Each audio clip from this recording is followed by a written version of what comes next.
మాజీ మంత్రి తలసాని శ్రీనివాస్ యాదవ్ కీలక నిర్ణయం తీసుకున్నారు. సీఎం రేవంత్పై చేసినటువంటి వ్యాఖ్యలను బాధ్యత కలిగినటువంటి వ్యక్తిగా వెనక్కి తీసుకుంటున్నానని కూడా క్లారిటీ ఇచ్చారు. నేను సికింద్రాబాద్ అస్తిత్వం గురించి పోరాడుతున్నానంటూ చెప్పారు. సికింద్రాబాద్కు ప్రత్యేకంగా కార్పొరేషన్ జిల్లా కావాలని పోరాటానికి సంబంధించినటువంటి కామెంట్స్ చేశారు తలసాని. సికింద్రాబాద్కు ఎప్పటి నుండో కార్పొరేషన్ ఉంది అని కూడా ఈ నేపథ్యంలో చెప్పారు. హైదరాబాద్, సికింద్రాబాద్ రెండు జంట నగరాలంటూ కూడా చెప్పుకొచ్చారు. సికింద్రాబాద్ చరిత్రను చెరిపివేసే కుట్ర చేస్తున్నారని కూడా చెప్పారు. జిల్లాలు మారుస్తామని రేవంత్ తేనెతుట్టను కలుపుతున్నారని అన్నారు. సీఎం రేవంత్ మాట్లాడే బూతులపై సిట్ వేయాలని కూడా తలసాని చెప్పారు. సీఎం మంత్రుల మధ్య సమన్వయం లేదంటూ కూడా చెప్పారు. కేటీఆర్ చెప్పినట్లుగా ప్రభుత్వం సర్కస్ నడుపుతోందంటూ చెప్పారు తలసాని. మనం నిత్యం ప్రజల మధ్యన ఒక ఐక్యతా భావంతో నార్త్ జోన్ ఏరియా అంటే ఎప్పుడు చూసినా సికింద్రాబాద్ ప్రాంతం అంతా పీస్ఫుల్గా ఉండేటువంటి ఏరియా. అందరు కులాలకు మతాలకు అతీతంగా కలిసిమెలిసి ఉండేటువంటి ప్రాంతం. మన దగ్గర కమ్యూనల్ వైలెన్స్ ఎప్పుడు జరగదు.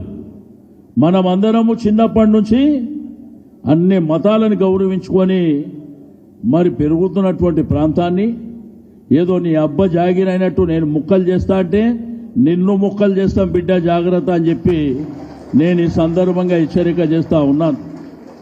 ఏమి అయ్యా జాగిరేం కాదు, ఇది నీ ఇష్టం ఉన్నట్టు చేసుకోనికే.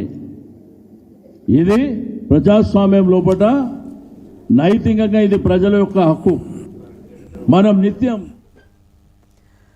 నేను సికింద్రాబాద్ అస్తిత్వం గురించి మాట్లాడుతున్నాను, పోరాడుతున్నానని కూడా క్లారిటీ ఇచ్చేటువంటి ప్రయత్నం అయితే చేశారు తలసాని. దీనిపై మరిన్ని అప్డేట్స్ మా కరెస్పాండెంట్ సతీష్ అందిస్తారు. సతీష్, ఆయన చేసినటువంటి వ్యాఖ్యలకు సంబంధించి బాధ్యత కలిగినటువంటి ప్రజాప్రతినిధిగా, వ్యక్తిగా నేను వెనక్కి తీసుకుంటున్నా అనేటువంటి ఒక కామెంట్ అయితే చేసినటువంటి పరిస్థితి. అట్ ది సేమ్ టైం తీవ్రమైనటువంటి విమర్శలు కూడా చేస్తూ కూడా చెప్తున్నటువంటి సిచ్యువేషన్ ఎలా చూడాలంటారు దీన్ని?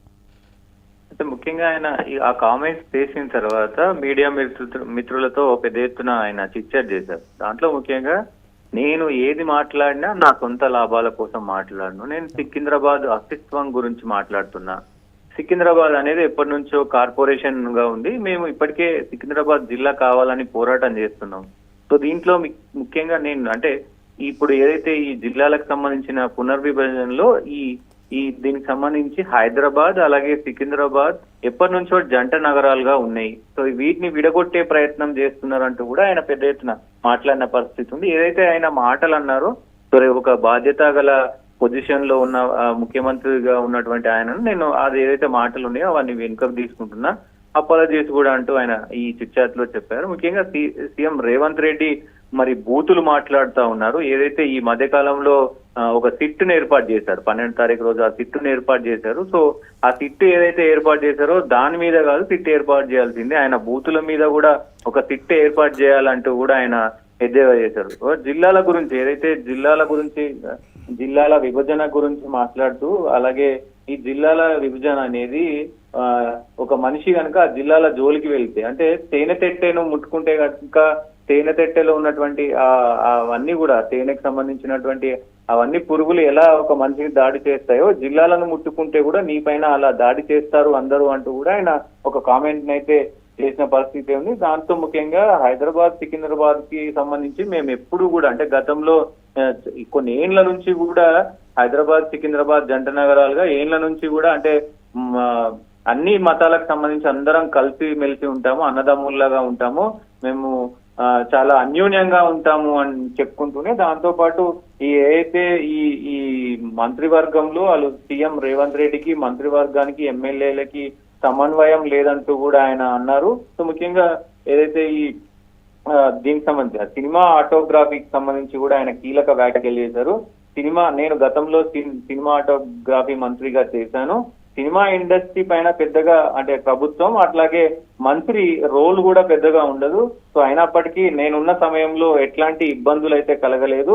సో ఇప్పుడు ఏదైతే రాజాసాబ్ సినిమాకి సంబంధించి కూడా పర్మిషన్ ఇవ్వలేదంటూ ఆయన మాట్లాడారు. అంటే వేరే సినిమాలకి ఎందుకంత తొందరగా పర్మిషన్స్ ఇస్తున్నారు, సో ఈ రాజాసాబ్ సినిమాకి ఎందుకు పర్మిషన్ ఇవ్వలేదు, ఎందుకు కొంతమంది మీద కక్ష కట్టారంటూ కూడా ఆయన కొన్ని విషయాల్లో ఎద్దేవా చేశారు. దానికి సంబంధించి మాట్లాడుతూ కూడా ఆయన కొన్ని కీలక విషయాలు అంటే గతంలో ఏదైతే కేసీఆర్ పైన అంటే కేసీఆర్ గతంలో ప్రజాభవన్ లో ఉండేది, ప్రజాభవన్ లో ఉన్నప్పుడు తలసాని శ్రీనివాస్ యాదవ్ ముక్కుసూటిగా ఉంటారు. ముక్కుసూటిగా ఏదైనా విమర్శ చేసినప్పటికీ కూడా దీనికి సంబంధించి దాని మీదే నిలబడేటువంటి మనిషి ఆయన. అలాంటి వ్యక్తి ఎందుకు ఆ కామెంట్స్ను వెనక్కి తీసుకున్నారనేది కూడా జోరుగా చర్చ జరుగుతున్నటువంటి అంశం. అంటే సినిమా ఇండస్ట్రీ విషయంలో కూడా ప్రభుత్వం ఫెయిల్ అయిపోయిందనేటువంటి రీతిలో ఆయన చేసినటువంటి కామెంట్స్ కావచ్చు, సికింద్రాబాద్ను జిల్లాగా చేయాలి అనేటువంటిది ఆయన ప్రతిపాదన. ఈ నేపథ్యంలో కార్యాచరణ కూడా సిద్ధం చేసుకుంటున్నారు తలసాని అని కూడా చెప్తున్నటువంటి పరిస్థితి. ఈ మూడు అంశాలని ఏ విధంగా చూడొచ్చు అంటారు మనం? అంటే ముఖ్యంగా ఆయన అంటే అపాలజీస్ ఎందుకు చెప్పారంటే ఒక బాధ్యతాయుతమైనటువంటి పదవిలో సీఎం రేవంత్ రెడ్డి పైన అంటే ఒక్కసారిగా మరి సికింద్రాబాద్ ని హైదరాబాద్ ని విడగొట్టే ప్రయత్నం జరుగుతుందని ఆయనకు తెలియడంతో సో ఆ భావోద్వేగానికి లోగై అన్నాను, ఆవేశంతో అన్నాను. సో ఒక ముఖ్యమంత్రిని అలా అనడం కరెక్ట్ కాదు. నాకు సంస్కారం ఉంది, నేను ఒక నిబద్ధత గల ఎమ్మెల్యేను. సో నేను అంటే యాదవ్ గా ఉన్నప్పటికీ ఒక నీతికి నిజాయితీకి యాదవులు పెద్దపీట వేస్తారు కాబట్టి నేను ఆ పదవికి దానికి గౌరవించి నేను ఈ వ్యాఖ్యలను వెనుకకు తీసుకుంటానని చెప్పడం. అలాగే ఈ సంబంధించి అంటే సికింద్రాబాద్ హైదరాబాద్ కు సంబంధించి జిల్లా కోసం నేను ఏ విషయంలోనైనా వెనకడుగు వేయను, ఎవరితోటైనా వెనకడుగు వేయను, ఎవరితో ఎంత కొట్లాడాలో అంత కొట్లాడతాను. ఈ సికింద్రాబాద్ జిల్లాలకు సంబంధించి సికింద్రాబాద్ ని కనుక కార్పొరేషన్ ఏమైనా సపరేట్ చేసే దాఖలాలు చేసినా కానీ నేను ఎవరికి అనుకూలంగా పనిచేయను, ఎవరికి ఇదిగా పనిచేయను. నేను నా ప్రజల కోసం నేను కొట్లాడతాను, 7 దాకైనా వస్తానంటూ కూడా ఆయన చెప్పిన పరిస్థితులు అయితే ఉన్నాయి. ఇంకోటి ఆయన ఎప్పటి నుంచైనా ముక్కుసూటిగా ఉంటారు, ఏదైనా ఉన్నట్టుగా కుండ బద్దలు కొట్టేలాగా మాట్లాడతారు. సో దానికి అతీతం ఏం కాదు. ముఖ్యంగా ఈయన ఇక్కడ లోకల్ గా ఉన్నటువంటి లోకల్ ఇప్పుడు ఉజ్జయిని మహంకాళి పండుగ జరిగినప్పుడు కావచ్చు, అలాగే బోనాలు జరిగినప్పుడు కావచ్చు, మొత్తం కూడా ఆయన హ్యాండ్ ఓవర్ లో ఈ సికింద్రాబాద్ హైదరాబాద్ బోనాలు ఇవన్నీ కూడా ఆయన హ్యాండ్ ఓవర్ లోనే నడుస్తాయి. కాబట్టి పెద్ద ఎత్తున ఆయనకు హైదరాబాద్ అంతా కూడా ప్రజలందరూ కూడా ఆయనతో మమేకమై ఉంటారు. ఇదే ఈ కాన్సెప్ట్ సంబంధించి కూడా అంటే ముఖ్యమంత్రి అనడం కరెక్ట్ కాదంటూ కూడా ఆయన చెప్పిన పరిస్థితులు అయితే ఉన్నాయి. రాజకీయంగా ఏ విధంగా ఉండబోతున్నాయంటారు దీనికి సంబంధించి? పూర్తి స్థాయిలో ఈ అంశాన్ని ఎంతవరకు ముందుకు తీసుకువెళ్లాలో డెఫినెట్గా అంతవరకు ముందుకు నేను తీసుకువెళ్తాను, ఎక్కడ వెనక్కు తగ్గేటువంటి ప్రసక్తి లేదని కూడా తలసాని చెప్పినటువంటి పరిస్థితి ఉంది. దీన్ని ఎలా చూడాలంటారు కామెంట్ని? అంటే ముఖ్యంగా ఈ జిల్లాల విభజన గురించి పెద్ద ఎత్తున ముఖ్యంగా జిల్లాల విభజన తర్వాత మరి కార్పొరేషన్ కి సంబంధించి కూడా ఏమైనా చేంజెస్ చేస్తారా? ఇప్పటికే 150 ఉన్నటువంటి కార్పొరేటర్స్ ని 300కి తీసుకొచ్చారు. మళ్ళీ అంటే సికింద్రాబాద్ కు సంబంధించి ఏదైతే కార్పొరేషన్ ఉందో ఆ కార్పొరేషన్ ఏమైనా విడగొడతారా అనే డౌట్ అక్కడ వచ్చినట్టు తెలుస్తా ఉంది. ఆ డౌట్ తోనే ఈ రాజకీయంగా కూడా చాలా ఒడిదిడుక్కులు అవుతాయి. కాబట్టి దానికి సంబంధించి మరి ముఖ్యంగా పెద్ద ఎత్తున ఈ జిల్లాలకు సంబంధించి అలాగే కార్పొరేషన్లకు సంబంధించి కూడా పెద్ద ఎత్తున బీఆర్ఎస్ గవర్నమెంట్ లో జరిగినటువంటి ఏదైతే ఈ జిల్లాలు ఉన్నాయో ఈ కార్పొరేషన్లు ఉన్నాయో ఇవన్నిటికి కూడా ఇప్పటి ప్రభుత్వం మరి ఏమైనా వేరే నిర్ణయాలు తీసుకుంటే గనక పెద్ద ఎత్తున ఇప్పటికే కేటీఆర్ అన్నారు, పెద్ద ఎత్తున ఒక రాష్ట్రాన్ని మొత్తం ఒక అగ్గిగుండంగా మేము చేస్తానంటూ కూడా ఆయన కామెంట్ చేశారు.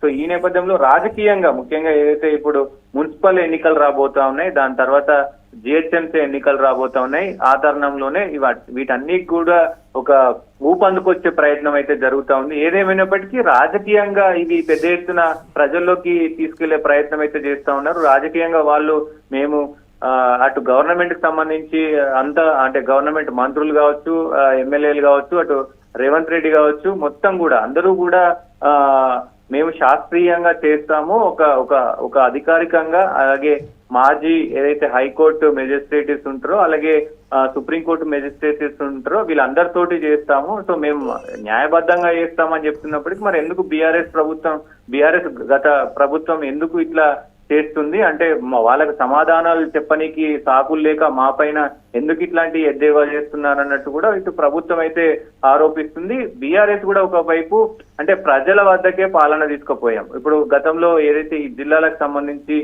కొన్ని జిల్లాలలో ఒక్క జిల్లాను 6 జిల్లాలుగా చేశారు. అంటే 6 జిల్లాలు అంటే అక్కడ 6 మంది కలెక్టర్లు ఉంటారు. అంటే ప్రజల వద్దకే పాలన తీసుకుపోయాం మేము. కానీ ఇప్పుడున్న ప్రభుత్వం మళ్ళీ పాలకుల దగ్గరికే ప్రజలను తెప్పించుకునే ప్రయత్నం చేస్తుందంటూ కూడా ఇటు ఈ బీఆర్ఎస్ సంబంధించిన శ్రేణులు అయితే చెప్తా ఉన్న పరిస్థితి కనబడతా ఉంది.